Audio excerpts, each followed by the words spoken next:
عبداللہ ابن عمر امیر المومنین کے دربار کے باہر بیٹھے ہیں. کس عمر کا؟ کون عبداللہ؟ عمر کا بیٹا، 22 لاکھ مربع میل کے حاکم کا بیٹا، دونوں ہاتھ باندھ کے باہر ہے.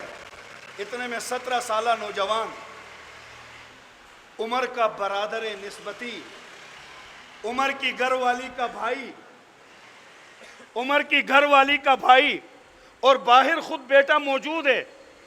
فرمایا بیٹے اندر نہ آنا. جلیل القدر صحابہ کرام بیٹھے ہیں. ان جلیل القدر صحابہ کرام میں آپ جیسے بچے کا کام نہیں ہے باہر بیٹھ جانا. حسین جوان 17 سالہ آ گیا. عبداللہ کیوں بیٹھے ہو؟ حسین آپ کیوں آئے ہیں؟ کہا امیر المومنین سے ملنا ہے. اور اپنے لفظوں میں کہوں، میں اپنے بہنوئی سے ملنے آیا ہوں. تو کہتا ہے بیٹھ جاؤ، میرا بابا ہے، مجھے کہا ہے اندر بچوں کا کام نہیں ہے. حسین نے یہ نہیں کہا وہ کون ہوتا ہے، کہا تیرے بابا کا آرڈر، میرے بہنوئی کا حکم سر آنکھوں پر.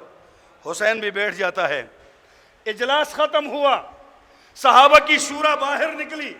حضرت عمر نے دیکھا، فرمایا حسین تو کب سے یہاں بیٹھا ہے؟ کہا امیر المومنین کافی دیر سے آیا تھا.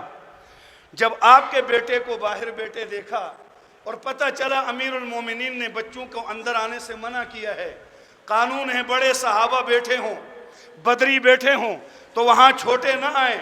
تو میں نے کہا امیر کا بیٹا جب نہیں جا سکتا ہے تو میری کیا شان. واہ عمر، دنیا کو حسین کی عظمت سمجھا گیا.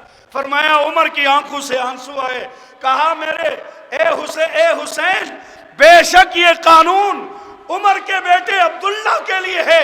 تو میرا بیٹا نہ صحیح، تو بیٹا علی کا ہے، پر تیرے لیے کوئی قانون نہیں. اس لیے کہ کہاں عبداللہ کا نانا اور کہاں تیرا نانا. تو کس نانے کا نواسا ہے؟